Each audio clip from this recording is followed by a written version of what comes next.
The agony of a husband calling out for his wife and their daughter.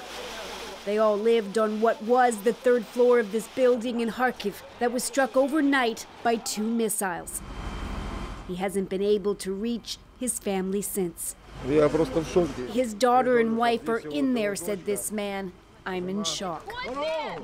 This is the latest deadly attack on the Kharkiv region, which is why Ukraine says it needs to be able to use Western-supplied weapons to target military sites inside Russia before it launches more strikes. Now the U.S.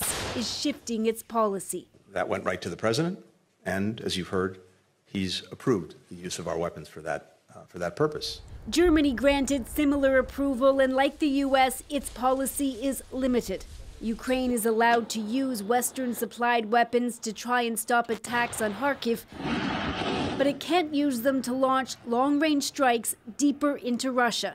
At least not for now, says Ukraine's president. I think that using any weapon, Western kind of weapon, on the territory of Russia, it's the question of time. When asked about the use of Western weapons, the Kremlin said that NATO members have been entering a new round of escalation and tensions, and they're doing it deliberately.